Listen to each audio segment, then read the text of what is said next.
ସେହି ରାତିରେ ମୁଁ ଘରେ ଏକା ଶୋଇଥିଲି। ମୋ ସ୍ୱାମୀଙ୍କୁ ତାଙ୍କ ଚାକିରିରେ ରାତି ସିଫ୍ଟରେ ନିଯୁକ୍ତ କରାଯାଇଥିବାରୁ ମୁଁ ଶୋଇପାରିଲି ନାହିଁ। ମୁଁ ମୋ ସ୍ୱାମୀଙ୍କୁ ମନେ ପକାଉଥିଲି। ଠିକ ସେହି ସମୟରେ ମୋ ଶ୍ୱଶୁର ଆସି ମୋ ସାମ୍ନାରେ ଠିଆ ହେଲେ। ମୁଁ ତାଙ୍କୁ ଦେଖି ଆଶ୍ଚର୍ଯ୍ୟ ହୋଇଗଲି। ବନ୍ଧୁଗଣ, ମୁଁ ପ୍ରତ୍ୟେକ ଦିନ ଆପଣଙ୍କ ପାଇଁ ଗୋଟିଏ ପରେ ଗୋଟିଏ ମନମୋହକ କାହାଣୀ ଆଣିବି। ବନ୍ଧୁଗଣ, ମୁଁ କାହାଣୀର ବାକି ସହିତ ଆଗକୁ ବଢ଼ିବାକୁ ଦିଅ। କିନ୍ତୁ ବନ୍ଧୁଗଣ, ଯେଉଁମାନେ ଏପର୍ଯ୍ୟନ୍ତ ଚ୍ୟାନେଲକୁ ସବସ୍କ୍ରାଇବ୍ କରିନାହାନ୍ତି, ଦୟାକରି ତୁରନ୍ତ କରନ୍ତୁ ଏବଂ ଏହି ଭିଡିଓକୁ ଲାଇକ୍ କରି ଆପଣଙ୍କ ସମର୍ଥନ ଦେଖାନ୍ତୁ। ଆସନ୍ତୁ, ମୁଁ ଆପଣଙ୍କୁ ଆଜିର ଆକର୍ଷଣୀୟ କାହାଣୀ କହିବି। ଏହା ଏକ ସୁନ୍ଦର ରାତି ଥିଲା। ଝରକା ଦେଇ ଚାନ୍ଦି ଆଲୋକ କୋଠରୀ ଭିତରକୁ ପ୍ରବେଶ କଲା। ଏକ ନରମ କୋମଳ ଆଲୋକ କୋଠରୀକୁ ପୂର୍ଣ୍ଣ କଲା। ଚାରିଆଡେ ଶାନ୍ତି ବ୍ୟାପିଗଲା। ତଥାପି ସେହି ଶାନ୍ତି ମଧ୍ୟରେ ମଧ୍ୟ ଏକ ଅଦ୍ଭୁତ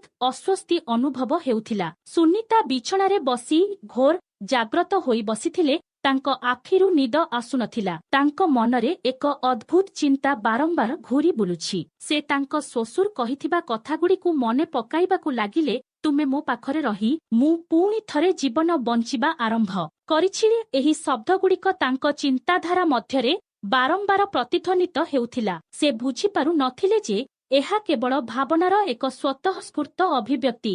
ନା, ଏହା ତଳେ କୌଣସି ଗଭୀର ଭାବନା ଲୁଚି ରହିଛି। ସେ ଜାଣିଥିଲେ ଯେ ତାଙ୍କ ଶ୍ୱଶୁର ଜଣେ ଉଚ୍ଚ ନୈତିକ ଚରିତ୍ରର ବ୍ୟକ୍ତି। ତଥାପି ଗତ କିଛି ଦିନ ଧରି ତାଙ୍କ ଆଚରଣ କିଛିଟା ପରିବର୍ତ୍ତନ ହୋଇଥିବା ପରି ମନେ ହେଉଥିଲା। କେତେବେଳେ ସେ ହଠାତ୍ ତାଙ୍କ ଆଡ଼କୁ ଚାହିଁ ରହୁଥିଲେ, ଅନ୍ୟବେଳେ କୌଣସି ସ୍ପଷ୍ଟ କାରଣ ବିନା ତାଙ୍କ ପାଖରେ ବସି ରହୁଥିଲେ। ତାପରେ ଗୋଟିଏ ଦିନ ଯେତେବେଳେ ସେ ସମ୍ପୂର୍ଣ୍ଣ ଏକା ଥିଲେ, ତାଙ୍କ ଶ୍ୱଶୁର ତାଙ୍କ କାନ୍ଧରେ ହାତ ରଖି କହିଲେ, ସୁନିତା, ତୁମେ ମୋ ଜୀବନରେ ଏକ ନୂତନ ଆଶା। ସେ ସେହି କଥା ପଛରେ ପ୍ରକୃତ ଅର୍ଥ ବୁଝିପାରିଲେ ନାହିଁ। ଏହା କେବଳ ଜଣେ ଶ୍ୱଶୁର ତାଙ୍କ ବୋହୂ ପ୍ରତି ତାଙ୍କର ସ୍ନେହ ପ୍ରକାଶ କରୁଥିଲେ କି ନା ପଛରେ ଆଉ କିଛି ଭାବନା ଲୁଚି ରହିଥିଲା। ସୁନିତାଙ୍କ ମନରେ ଅନେକ ପ୍ରଶ୍ନ ଘୂରି ବୁଲୁଛି। ସେ ଜାଣିଥିଲେ ଯେ ଏହା ଏକ ଅତ୍ୟନ୍ତ ନାଜୁକ ପରିସ୍ଥିତି। ଗୋଟିଏ ପଟେ ସେ ତାଙ୍କ ଶ୍ୱଶୁରଙ୍କୁ ବହୁତ ସମ୍ମାନ କରୁଥିଲେ, ଅନ୍ୟପଟେ ସେ ତାଙ୍କ ସ୍ୱାମୀ ରାହୁଲଙ୍କୁ ଗଭୀର ଭାବରେ ଭଲ ପାଉଥିଲେ, ଯିଏ ବର୍ତ୍ତମାନ ବ୍ୟବସାୟ ପାଇଁ ବାହାରେ ଥିଲେ। ଏହି ପରିସ୍ଥିତିକୁ କିପରି ସମ୍ଭାଳିବେ ତାହା ସେ ବୁଝିପାରୁ ନଥିଲେ। ସେ ଭାବୁଥିଲେ ଯେ ଯଦି ସେ ତାଙ୍କୁ ସବୁକିଛି କହିବେ ତେବେ ରାହୁଲ କ'ଣ ଭାବିବେ। ସେହି ରାତିରେ ସେ ବହୁତ ସମୟ ପର୍ଯ୍ୟନ୍ତ ଶୋଇପାରିଲେ ନାହିଁ। ତାଙ୍କ ମନରେ ସମାନ ପ୍ରଶ୍ନ ବାରମ୍ବାର ଆସୁଥିଲା। ସେ ଅନୁଭବ କରୁଥିଲେ ଯେ ହୁଏତ ସେ କିଛି ଅଧିକ ଚିନ୍ତା କରୁଛନ୍ତି। ତଥାପି ତାଙ୍କ ହୃଦୟ ଦ୍ରୁତରୁ ଦ୍ରୁତ ଗତିରେ ଧଡ଼ ଧଡ଼ କରିବାକୁ ଲାଗିଲା। ପରଦିନ ଯେତେବେଳେ ସେ ରୋଷେଇ ଘରେ କାମ କରୁଥିଲେ, ତାଙ୍କ ଶ୍ୱଶୁର ଭିତରକୁ ଆସିଲେ। ତାଙ୍କ ପାଖରେ ଠିଆ ହେଲେ ଏବଂ ଧୀରେ ଧୀରେ କହିଲେ, ସୁନିତା, ତୁମେ ପୁଣି ଥରେ ମୋ ଜୀବନକୁ ରଙ୍ଗରେ ଭରି ଦେଇଛ।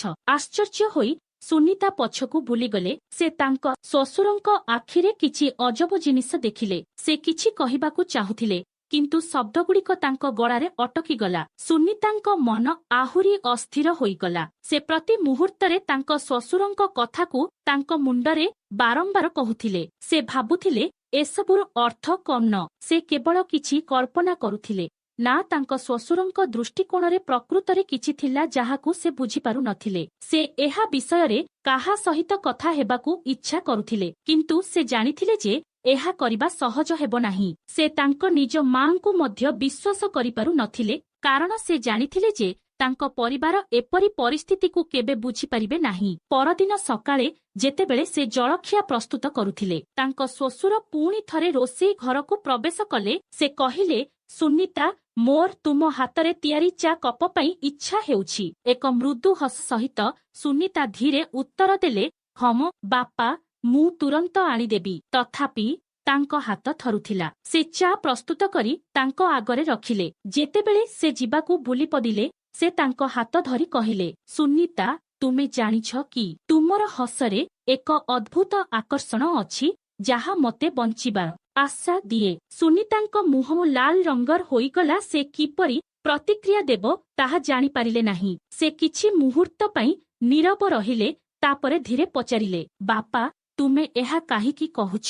ତାଙ୍କ ଶ୍ୱଶୁର ଧୀରେ ହସି ଉତ୍ତର ଦେଲେ, ସୁନିତା, ଜୀବନରେ ଅନେକ ଥର କିଛି ସମୟ ବିତିଗଲା ପରେ ଆମେ ଆମର ନିଜସ୍ୱ ଭାବନାର ଗଭୀରତା ଅନୁଭବ କରିପାରୁ ଏବଂ ଯେତେବେଳେ ସେହି ଅନୁଭବ ଶେଷରେ ଉଦିତ ହୁଏ ଆମେ ବୁଝିପାରୁ ଯେ କିଛି ସମ୍ପର୍କ ସମୟର ସୀମା ଅତିକ୍ରମ କରେ। ଏହା ଶୁଣି ସୁନିତାଙ୍କ ହୃଦୟ ଧଡ଼ଧଡ଼ କରିବାକୁ ଲାଗିଲା। ତାଙ୍କୁ ଲାଗିଲା ଯେପରି ତାଙ୍କ ଶ୍ୱଶୁର ତାଙ୍କ ସହିତ ଏକ ଭିନ୍ନ ପ୍ରକାରର ସମ୍ପର୍କ ସ୍ଥାପନ କରିବାକୁ ଚେଷ୍ଟା କରୁଛନ୍ତି। ନିଜକୁ ସଜ୍ଜିତ କରି ସେ କହିଲେ, ବାପା, ତୁମେ ମୋ ଶାଶୁଙ୍କୁ ବହୁତ ମନେ ପକାଅ, ନୁହେଁ କି? ମୁଣ୍ଡ ହଲାଇ ସେ ଉତ୍ତର ଦେଲେ, ହଁ ସୁନିତା, କିନ୍ତୁ ଏବେ ତୁମେ ମୋ ଜୀବନରେ ସେହି ଶୂନ୍ୟସ୍ଥାନ ପୂରଣ କରୁଛ।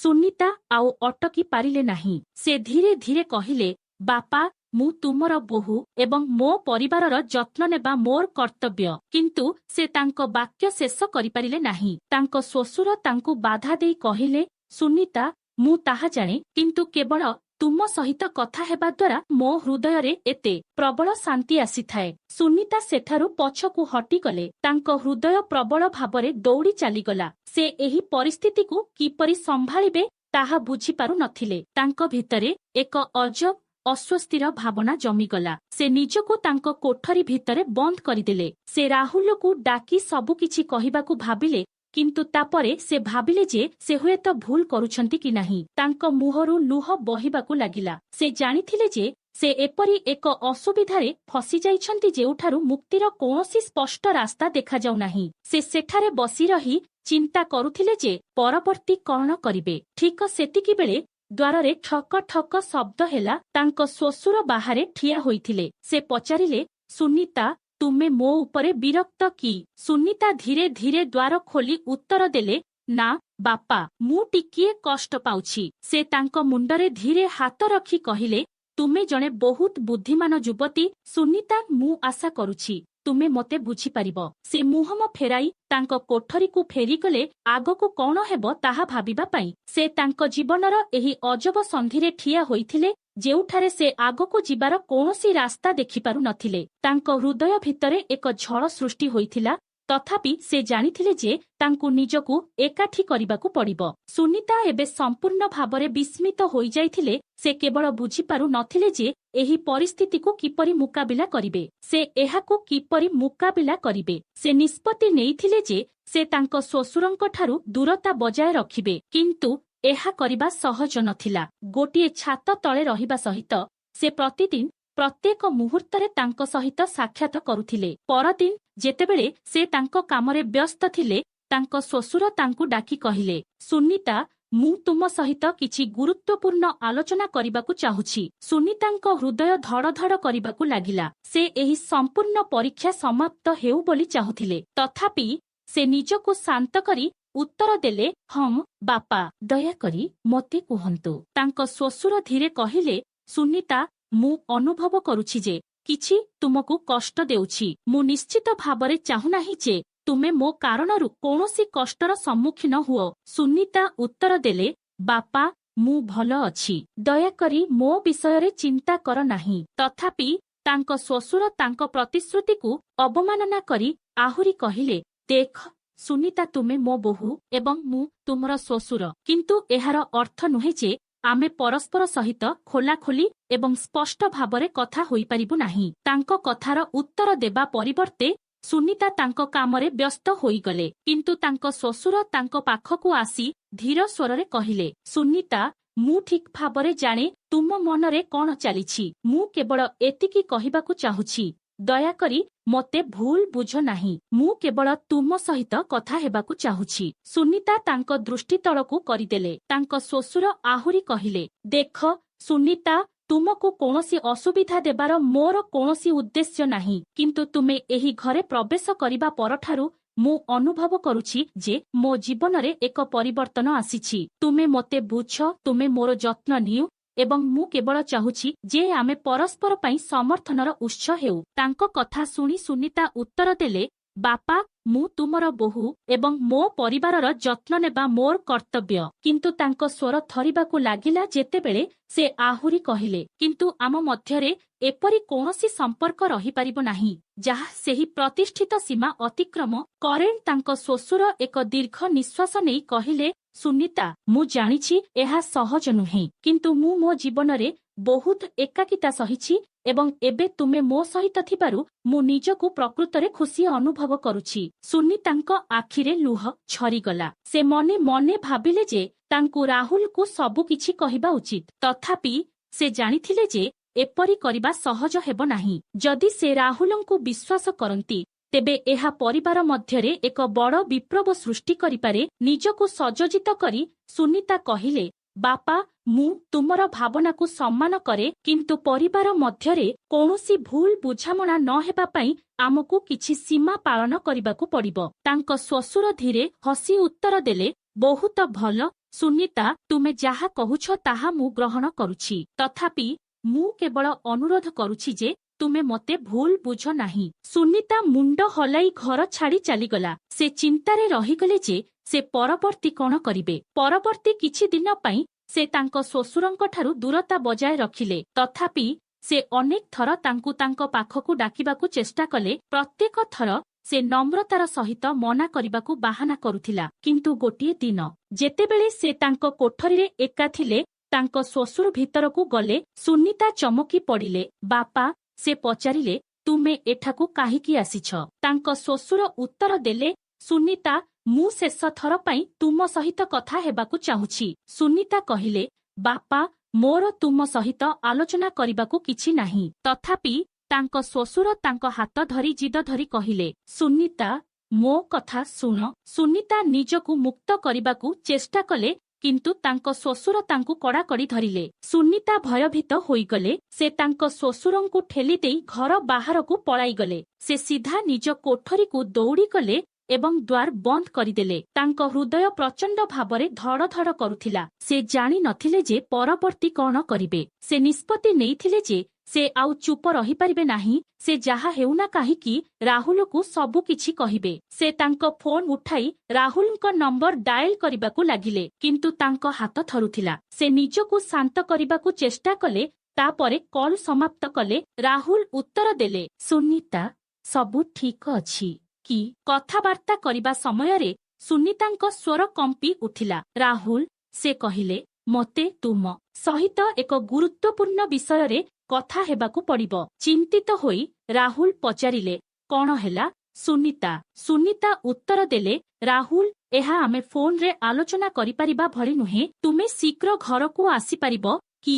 ରାହୁଲ ରାଜି ହେଲେ। ଠିକ ଅଛି, ମୁଁ ତୁରନ୍ତ ଅଫିସ ଛାଡ଼ିଦେବି। ତୁମେ ଚିନ୍ତା କର ନାହିଁ। ସୁନିତା ଫୋନ୍ କାଟିଦେଲେ ଏବଂ ଏକ ଗଭୀର ନିଶ୍ୱାସ ନେଲେ। ସେ ଜାଣିଥିଲେ ଯେ ଏହା ଏକ ନୂତନ ଆରମ୍ଭ, ଏକ ନିଷ୍ପତ୍ତି ଯାହା ତାଙ୍କ ଜୀବନର ସମଗ୍ର ଗତିକୁ ବଦଳାଇ ଦେଇପାରେ। ରାହୁଲ ଘରକୁ ଫେରିବା ପାଇଁ ଅପେକ୍ଷା କରି ସୁନିତା ମାନସିକ ଭାବରେ ନିଜକୁ ପ୍ରସ୍ତୁତ କଲେ। ଯାହା ହେଉନା କାହିଁକି ସେ ଏବେ ସତ୍ୟର ସମ୍ମୁଖୀନ ହେବେ। ସେ ଭାବୁଥିଲେ ରାହୁଲ କ'ଣ ତାଙ୍କୁ ବୁଝିବେ ନା ଏହି ପ୍ରକାଶ ସେମାନଙ୍କ ସମ୍ପର୍କରେ ଆଉ ଏକ ଝଡ଼ ସୃଷ୍ଟି କରିବ। ହଠାତ୍ ରାହୁଲଙ୍କ ଗାଡ଼ି ହର୍ଣ୍ଣର ଶବ୍ଦ ଶୁଣି ତାଙ୍କ ଚିନ୍ତା ବଢ଼ିବାକୁ ଲାଗିଲା। ତାଙ୍କ ହୃଦୟ ଧଡ଼ ଧଡ଼ କରିବାକୁ ଲାଗିଲା। ସେ ଦ୍ୱାର ଖୋଲି ବାହାରକୁ ଚାହିଁଲେ। ରାହୁଲ ଦ୍ରୁତ ଗତିରେ ପଦକ୍ଷେପ ନେଇ ତାଙ୍କ ପାଖକୁ ଆସୁଥିଲେ। ରାହୁଲ ଭିତରକୁ ଗଲେ ଏବଂ ସୁନିତାଙ୍କ ଆଖିରେ ଭୟ ଦେଖି ସେ ତୁରନ୍ତ ବୁଝିଗଲେ ଯେ ଘଟଣାଟି ଗମ୍ଭୀର। ସୁନିତା, କ'ଣ ହେଲା? ସେ ପଚାରିଲେ, ତୁମେ କାହିଁକି ଏତେ ଦୁଃଖିତ ଦେଖାଯାଉଛ? ସୁନିତା ଏକ ଗଭୀର ନିଶ୍ୱାସ ନେଇ କହିଲେ, ରାହୁଲ, ମୁଁ ତୁମକୁ କିଛି କହିବାକୁ ଚାହୁଁଛି। ଏହା ବହୁତ ଗୁରୁତ୍ୱପୂର୍ଣ୍ଣ। ତାଙ୍କ କଥା ଶୁଣି ରାହୁଲ ତାଙ୍କୁ ଧ୍ୟାନର ସହିତ ଅଧ୍ୟୟନ କଲେ। ତାଙ୍କ ଆଖିରେ ଚିନ୍ତା ଏବଂ ସ୍ନେହ ଉଭୟର ମିଶ୍ରଣ ଥିଲା। ହଁ ସୁନିତା, ମୋତେ କୁହ, ଏହା କ'ଣ? ସୁନିତା ନିଜକୁ ସାମାନ୍ୟ ଶାନ୍ତ କରି କହିଲେ, ରାହୁଲ, କିଛି ସମୟ ଧରି ମୁଁ ବହୁତ କଷ୍ଟ ପାଉଛି ଏବଂ ଏହାର କାରଣ ହେଉଛି ତୁମର ବାପା। ରାହୁଲ ଆଶ୍ଚର୍ଯ୍ୟ ହୋଇଗଲା। ମୋ ବାପା? ସେ କ'ଣ କଲେ? ସୁନିତାଙ୍କ ଆଖିରେ ଲୁହ ଝରି ଆସିଲା। ସେ ମୋ ପ୍ରତି ବହୁତ ଅଜବ ବ୍ୟବହାର କରୁଛନ୍ତି। ସେ କହିଲେ, ମୁଁ ଜାଣିପାରୁନାହିଁ କ'ଣ କରିବି। ମୁଁ ଭୟଭୀତ। ରାହୁଲଙ୍କ ଆଖି କଠିନ ହୋଇଗଲା। ସୁନିତା, ମୋତେ ସ୍ପଷ୍ଟ ଭାବରେ କୁହ, ବାପା ପ୍ରକୃତରେ କ'ଣ କରିଛନ୍ତି? ସୁନିତା ତାଙ୍କର ଶାନ୍ତତା ସଂଗ୍ରହ କଲେ ଏବଂ ସବୁକିଛି ବିସ୍ତାର ଭାବରେ କହିଲେ। ସେ କଥାବାର୍ତ୍ତା କରିବା ସମୟରେ କାନ୍ଦି ପକାଇଲେ। ମୁଁ ଜାଣି ନଥିଲି କିପରି ଏହାକୁ ସମ୍ଭାଳିବି। ତୁମକୁ ଏସବୁ କହିବା ମଧ୍ୟ ଅତ୍ୟନ୍ତ କଷ୍ଟକର ଥିଲା। କ୍ରୋଧରେ ପରିପୂର୍ଣ୍ଣ ସ୍ୱରରେ ରାହୁଲ ଦାବି କଲେ, ତୁମେ ଏ ବିଷୟରେ ମୋତେ କାହିଁକି ଶୀଘ୍ର କହିଲ ନାହିଁ? ସୁନିତା ଉତ୍ତର ଦେଲେ, ମୁଁ ଭୟ କରୁଥିଲି। ମୁଁ ଚିନ୍ତିତ ଥିଲି ଯେ ଏହା ପରିବାର ମଧ୍ୟରେ ଫାଟ ସୃଷ୍ଟି କରିପାରେ। ରାହୁଲ ଏକ ଗଭୀର ନିଶ୍ୱାସ ନେଲେ। ତାଙ୍କ ଆଖି କ୍ରୋଧରେ ପୂର୍ଣ୍ଣ ହୋଇଗଲା ଏବଂ ଦୁହେଁ ବହୁତ ଦୁଃଖିତ ଥିଲେ। ସୁନିତା, ତୁମେ ମୋତେ କହି ଠିକ କାମ କରିଛ। ମୁଁ ଏହା ସହ୍ୟ କରିବି ନାହିଁ। ମୁଁ ଏବେ ବାପାଙ୍କ ସହ କଥା ହେବାକୁ ଯାଉଛି। ସେ ତୁରନ୍ତ ତାଙ୍କ ବାପାଙ୍କ କୋଠରୀ ଆଡ଼କୁ ଗଲେ। ସୁନିତା ତାଙ୍କୁ ପଛରୁ ଅଟକାଇବାକୁ ଚେଷ୍ଟା କଲେ। ରାହୁଲ, ଅପେକ୍ଷା କରନ୍ତୁ। ଦୟାକରି ଶାନ୍ତ ହୁଅ। କିନ୍ତୁ ରାହୁଲଙ୍କ କ୍ରୋଧ ଉତ୍ତପ୍ତ ଅବସ୍ଥାରେ ପହଞ୍ଚିଥିଲା। ସେ ତାଙ୍କ ବାପାଙ୍କ କୋଠରୀ ଭିତରକୁ ପଶିଗଲେ ଏବଂ କବାଟ ବନ୍ଦ କରିଦେଲେ। ବାପା, ସେ କହିଲେ, ମୁଁ ତୁମ ସହିତ କଥା ହେବା ଆବଶ୍ୟକ ଏବେ। ତାଙ୍କ ସିଟ୍ରୁ ଉଠି ତାଙ୍କ ବାପା ପଚାରିଲେ, କ'ଣ ହେଲା ପୁଅ? କଠୋର ସ୍ୱରରେ ରାହୁଲ ଘୋଷଣା କଲେ, ତୁମେ ସୁନିତାଙ୍କ ସହିତ ଯାହା କଲ ତାହା ମୁଁ ସହ୍ୟ କରିବି ନାହିଁ। ମୁଁ କେବେ ତୁମଠାରୁ ଏହା ଆଶା କରିନଥିଲି। ତାଙ୍କ ବାପା ଟିକିଏ ବିଚଳିତ ଦେଖାଯାଉଥିବା ପରି ପଚାରିଲେ, ରାହୁଲ, ତୁମେ କ'ଣ କହୁଛ? ମୁଁ କିଛି ଭୁଲ କରିନାହିଁ। ରାହୁଲ କ୍ରୋଧର ସହିତ ଜବାବ ଦେଲେ, ସୁନିତା ମିଛ କହୁନାହିଁ ବାପା। ତୁମେ ତାକୁ ଅସହଜ ଅନୁଭବ କରାଇ ଏବଂ ଏହା ସମ୍ପୂର୍ଣ୍ଣ ଭାବରେ ଗ୍ରହଣୀୟ ନୁହେଁ। ତାଙ୍କ ବାପା ପ୍ରତିରକ୍ଷା ସ୍ୱରରେ କହିଲେ, ରାହୁଲ, ମୁଁ କେବଳ ତାଙ୍କ ସହ କଥା ହେବାକୁ ଚାହୁଁଥିଲି। ସେ ଏକାକୀ ଲାଗୁଥିଲେ। ମୁଁ କିଛି ଭୁଲ କରିନଥିଲି। ରାହୁଲ ରାଗିଯାଇ ଜବାବ ଦେଲେ, ଏହା କହିବା ସହଜ, କିନ୍ତୁ ମୁଁ ଠିକ ଭାବରେ ଜାଣେ ତୁମେ କ'ଣ କରୁଛ। ଯଦି ତୁମେ ପୁଣି ଥରେ ଏପରି କିଛି କର ତେବେ ମୁଁ ଏହି ଘରୁ ଚାଲିଯିବି। ତାଙ୍କ ବାପା କିଛି କହିବାକୁ ଚେଷ୍ଟା କଲେ, କିନ୍ତୁ ରାହୁଲ ତାଙ୍କୁ କାଟିଦେଲେ। ବାପା, ମୋର କେବଳ ଗୋଟିଏ ଅନୁରୋଧ ଅଛି, ସୁନିତାଙ୍କଠାରୁ ଦୂରେଇ ରୁହ। ଦ୍ୱାର ପାଖରେ ଠିଆ ହୋଇ ସୁନିତା ସବୁ କିଛି ଶୁଣିଥିଲେ। ତାଙ୍କ ମୁହଁରୁ ଲୁହ ବହିଗଲା, କିନ୍ତୁ ତାଙ୍କ ଦୁଃଖ ମଧ୍ୟରେ ତାଙ୍କ ହୃଦୟରେ ଏକ ଆଶ୍ୱସ୍ତିର ଭାବନା ଥିଲା ଯେ ରାହୁଲ ତାଙ୍କ ପାଖରେ ଠିଆ ହୋଇଥିଲେ। ସେ ଭାବିଥିଲେ ଯେ ହୁଏତ ଏବେ ପରିସ୍ଥିତି ଭଲ ହୋଇଯିବ, କିନ୍ତୁ ସେ ଏହା ମଧ୍ୟ ଜାଣିଥିଲେ ଯେ ଆଗକୁ ରାସ୍ତା ସହଜ ହେବ ନାହିଁ। ରାହୁଲ ତାଙ୍କ ବାପାଙ୍କ କୋଠରୀରୁ ବାହାରି ସିଧା ସୁନିତାଙ୍କ ପାଖକୁ ଗଲେ ଏବଂ ତାଙ୍କୁ ଏକ କଠିନ ଆଲିଙ୍ଗନରେ ଟାଣିନେଲେ। ସୁନିତା, ମୋତେ କ୍ଷମା କର। ତୁମେ ଏତେ ଯନ୍ତ୍ରଣା ଦେଇ ଗତି କରୁଥିବା ସମୟରେ ମୁଁ ତୁମକୁ ଏକା ଛାଡ଼ି ଦେଇଗଲି। ତାଙ୍କୁ ପୁଣି ଆଲିଙ୍ଗନ କରି ସୁନିତା ଉତ୍ତର ଦେଲେ, ନା ରାହୁଲ, ତୁମ ପାଖରେ ମୋ ସହିତ ମୋର ଆଉ ଭୟ କରିବାର କିଛି ନାହିଁ। ରାହୁଲ କହିଲା, ମୁଁ ସବୁବେଳେ ତୁମ ସହିତ ରହିବି ସୁନିତା, ଏବଂ ଏବେ ଏକାଠି ଆମେ ଏହି ଚ୍ୟାଲେଞ୍ଜର ସମ୍ମୁଖୀନ ହେବୁ। ସୁନିତା ମୁଣ୍ଡ ନୁଆଇଲା। ସେ ଗଭୀର ବିଶ୍ୱାସ ଅନୁଭବ କଲେ ଯେ ପ୍ରେମ ଏବଂ ସତ୍ୟର ଶକ୍ତିରେ ସଜ୍ଜିତ ହୋଇ ସେମାନେ ଦୁହେଁ ଯେକୌଣସି ପ୍ରତିବନ୍ଧକକୁ ଦୂର କରିପାରିବେ। କିନ୍ତୁ ଏହା କ'ଣ ଶେଷ ଥିଲା? ନା, କାହାଣୀଟି ଏବେ ବି କିଛି ଅକଥିତ ଅଧ୍ୟାୟ ବହନ କରିଥିଲା। ପରବର୍ତ୍ତୀ ଦିନଗୁଡ଼ିକରେ ରାହୁଲ ଏବଂ ସୁନିତା ସେମାନଙ୍କର ବନ୍ଧନକୁ ଆହୁରି ମଜବୁତ କରିଥିଲେ। ତଥାପି ଘରେ ପରିବେଶ ଉତ୍ତେଜନାପୂର୍ଣ୍ଣ ରହିଥିଲା। ରାହୁଲଙ୍କ ବାପା ପରିବାରର ଅନ୍ୟ ସଦସ୍ୟଙ୍କଠାରୁ ନିଜକୁ ଅଲଗା କରିନେଇଥିଲେ। ସୁନିତା ଅନୁଭବ କଲେ ଯେ ଏକ ସଂଘର୍ଷ କେବଳ ଏକ ନୂତନ ମୋଡ଼ ନେଇଛି ଏବଂ ତାଙ୍କୁ ଆଗକୁ ଆହୁରି ଅଧିକ ଚ୍ୟାଲେଞ୍ଜର ସମ୍ମୁଖୀନ ହେବାକୁ ପଡ଼ିବ। ଶେଷରେ ସେ ପ୍ରତିଫଳିତ କଲେ ଯେ ଏହି କାହାଣୀ ଶେଷ ହୋଇନାହିଁ।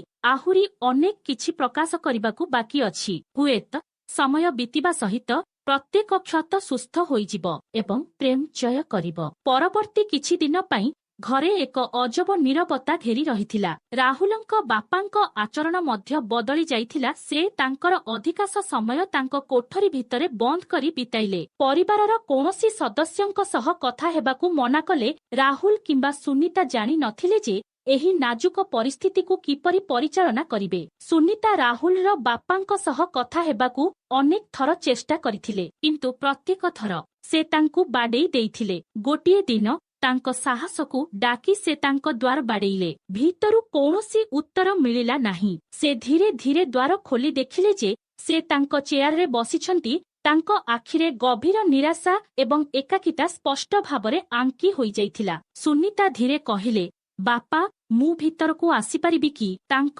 ଆଡ଼କୁ ନ ଚାହିଁ ତାଙ୍କ ବାପା ଉତ୍ତର ଦେଲେ, ହଁ, ଭିତରକୁ ଆସ। ଧୀର ମାପିଚୁପି ପାଦ ଦେଇ ଭିତରକୁ ପାଦ ଦେଇ ସୁନିତା କହିଲେ, ବାପା, ମୁଁ ତୁମ ସହିତ କଥା ହେବା ଆବଶ୍ୟକ।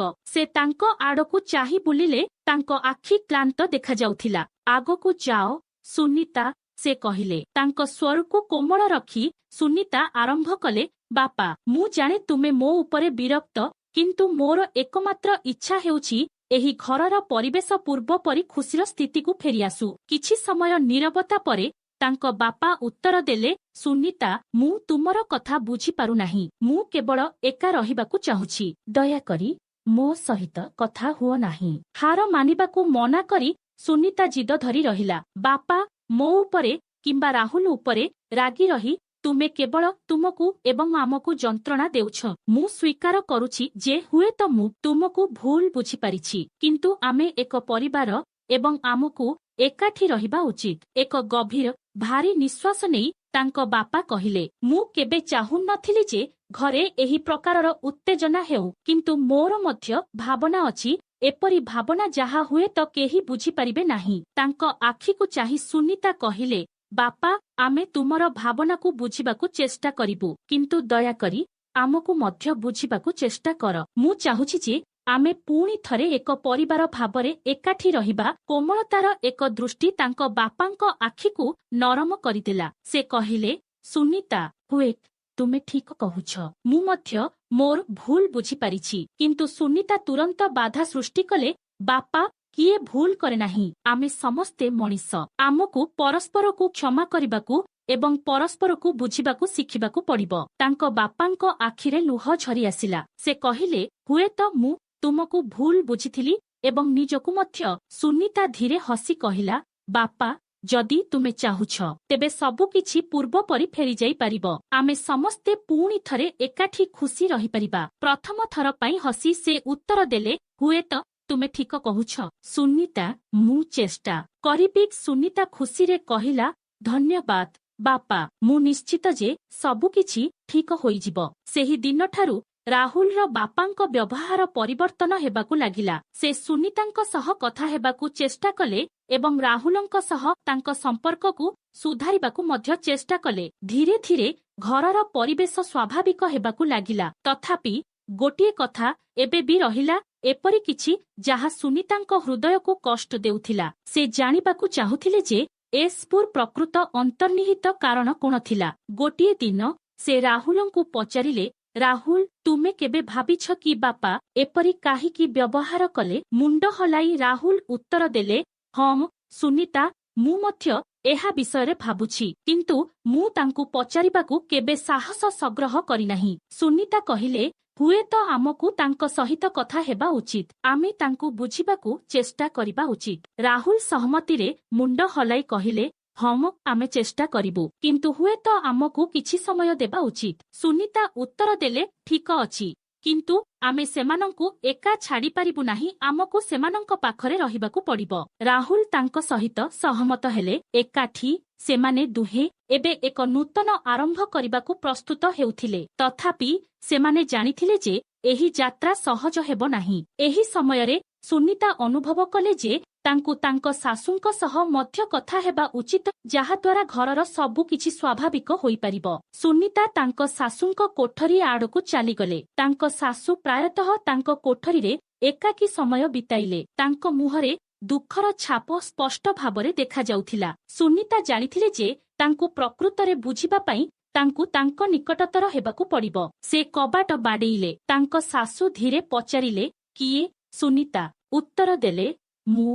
ମା। ତାଙ୍କ ଶାଶୁ କବାଟ ଖୋଲିଲେ ଏବଂ ସୁନିତାକୁ ଦେଖି ସେ ଏକ ମୃଦୁ ହସ ଦେଇ କହିଲେ, ଭିତରକୁ ଆସ ପ୍ରିୟ, ଭିତରକୁ ଆସ। ସୁନିତା କୋଠରୀ ଭିତରକୁ ପାଦ ଦେବା ମାତ୍ରେ ଅନୁଭବ କଲେ ଯେ ପରିବେଶ ଭାରୀ ଏବଂ ଗମ୍ଭୀର। ପୁରୁଣା ଫଟୋଗ୍ରାଫ କାନ୍ଥଗୁଡ଼ିକୁ ସଜାଯାଇଥିଲା ଫଟୋ ଯେଉଁଥିରେ ସେ ତାଙ୍କ ସ୍ୱାମୀଙ୍କ ସହିତ ହସୁଥିଲେ। ସେହି ଫଟୋଗ୍ରାଫଗୁଡ଼ିକୁ ଇଙ୍ଗିତ କରି ସୁନିତା କହିଲେ, ମା, ଏହି ଫଟୋଗୁଡ଼ିକରେ ତୁମେ ବହୁତ ଖୁସି ଦେଖାଯାଉଛ। ତାଙ୍କ ଶାଶୁଙ୍କ ଆଖିରେ ଲୁହ ଝରି ଆସିଲା ଯେତେବେଳେ ସେ ନୀରବ ସ୍ୱରରେ କହିଲେ, ସେହି ସମୟ ଭିନ୍ନ ଥିଲା ସୁନିତା। ସେତେବେଳେ ସବୁକିଛି ଠିକ ଥିଲା, ସମସ୍ତେ ଖୁସି ଥିଲେ। ତାଙ୍କ ପାଖରେ ବସି ସୁନିତା କହିଲେ, ମା, ମୁଁ ଜାଣେ ଯେ କିଛି ପରିବର୍ତ୍ତନ ହୁଏ, କିନ୍ତୁ ଆମେ କ'ଣ ସେହି ଖୁସିକୁ ଫେରାଇ ଆଣିପାରିବୁ ନାହିଁ? ଏକ ଗଭୀର ନିଶ୍ୱାସ ନେଇ ତାଙ୍କ ଶାଶୁ ଉତ୍ତର ଦେଲେ, ସୁନିତା, ମୁଁ ସବୁବେଳେ ଚାହୁଁଥିଲି ଯେ ଏହି ଘରର ସମସ୍ତେ ଖୁସି ହୁଅନ୍ତୁ, କିନ୍ତୁ କେତେକ ସମୟରେ ପରିସ୍ଥିତି ଆମ ନିୟନ୍ତ୍ରଣ ବାହାରେ। ତାଙ୍କ ଆଖିକୁ ଚାହିଁ ସୁନିତା କହିଲେ, ମା, ଯଦି ଆମେ ସମସ୍ତେ ମିଶି ଚେଷ୍ଟା କରିବା ତେବେ ହୁଏତ ଆମେ ଏହି ପରିସ୍ଥିତିଗୁଡ଼ିକୁ ବଦଳାଇ ପାରିବୁ। ବାପା ମଧ୍ୟ ଏବେ ପରିବର୍ତ୍ତନ କରିବାକୁ ଚେଷ୍ଟା କରୁଛନ୍ତି। ତାଙ୍କ ଶାଶୁ ମୁଣ୍ଡ ହଲାଇ କହିଲେ, ମୁଁ ଜାଣେ ପ୍ରିୟ, କିନ୍ତୁ ମୋ ହୃଦୟ ଭିତରେ ଏକ ଭୟ ଅଛି ଯାହା ମୋତେ ଶାନ୍ତି ଦେଉନାହିଁ। ସୁନିତା ଧୀରେ ପଚାରିଲେ, କି ପ୍ରକାରର ଭୟ? ତାଙ୍କ କଣ୍ଠରେ ଥିବା ଯନ୍ତ୍ରଣାକୁ ଲୁଚାଇବାକୁ ଚେଷ୍ଟା କରି ଶାଶୁ କହିଲେ, ମୁଁ ଭୟ କରୁଛି ଯେ ଯଦି ମୁଁ ପୁଣି ସମସ୍ତଙ୍କ ଉପରେ ବିଶ୍ୱାସ କରିବି କେବଳ ସମାନ ଜିନିଷ ପୁନରାବୃତ୍ତି ପାଇଁ, ତେବେ ମୁଁ ଭାଙ୍ଗି ପଡ଼ିବି। ତାଙ୍କ ହାତ ଧରି ସୁନିତା କହିଲେ, ମା, ତୁମେ ଏକା ନୁହଁ। ଆମେ ସମସ୍ତେ ତୁମ ସହିତ ଅଛୁ ଏବଂ ଏକାଠି ଆମେ ଏହି ଭୟକୁ ଦୂର କରିବୁ। ଆଶାର ଏକ ଝଲକ ଶାଶୁଙ୍କ ଆଖିରେ ପ୍ରକାଶ ପାଇଲା। ସେ ଉତ୍ତର ଦେଲେ, ଯଦି ତୁମେ ଏପରି କହିବ ତେବେ ମୁଁ ମଧ୍ୟ ଚେଷ୍ଟା କରିବି। ତାଙ୍କୁ ଆଲିଙ୍ଗନ କରି ସୁନିତା କହିଲେ, ଏକତ୍ର ଆମେ ଏକ ନୂତନ ଆରମ୍ଭ କରିବା। ସେହି ଦିନଠାରୁ ସୁନିତା ତାଙ୍କ ଶାଶୁଙ୍କ ସହିତ ସମୟ ବିତାଇବା ଆରମ୍ଭ କଲେ। ସେ ତାଙ୍କୁ ହସାଇବାକୁ ଚେଷ୍ଟା କଲେ, ରୋଷେଇ ଘରେ ତାଙ୍କ ସହିତ ଖାଦ୍ୟ ରାନ୍ଧିଲେ ଏବଂ ଧୀରେ ଧୀରେ ତାଙ୍କ ଶାଶୁଙ୍କ ଦୃଷ୍ଟିକୋଣ ପରିବର୍ତ୍ତନ ହେବାକୁ ଲାଗିଲା। ରାହୁଲ ମଧ୍ୟ ତାଙ୍କ ବାପାଙ୍କ ସହିତ ତାଙ୍କ ସମ୍ପର୍କକୁ ସୁଧାରିବାକୁ ଚେଷ୍ଟା କଲେ। ସେ ପ୍ରାୟତଃ ତାଙ୍କ ସହିତ ବସି ତାଙ୍କ ଅଭିଜ୍ଞତା ଶୁଣୁଥିଲେ ଏବଂ ତାଙ୍କୁ ବୁଝିବାକୁ ଚେଷ୍ଟା କରୁଥିଲେ। ଧୀରେ ଧୀରେ ପରିବାର ସଦସ୍ୟଙ୍କ ମଧ୍ୟରେ ଭାବପ୍ରବଣ ଦୂରତା ସଂକୁଚିତ ହେବାକୁ ଲାଗିଲା। ଘରର ପରିବେଶ ପୁଣି ଥରେ ଆନନ୍ଦମୟ ହୋଇଗଲା। ଗୋଟିଏ ଦିନ ଯେତେବେଳେ ସମଗ୍ର ପରିବାର ଏକାଠି ବସିଥିଲେ, ସୁନିତା ସାହସ ସବ୍ରହ କରି ପଚାରିଲେ, ବାପା, ମା, ଆମେ ପୁଣି ଥରେ ସେହି ପୁରୁଣା ମନ୍ଦିରକୁ ଯାଇପାରିବା କି?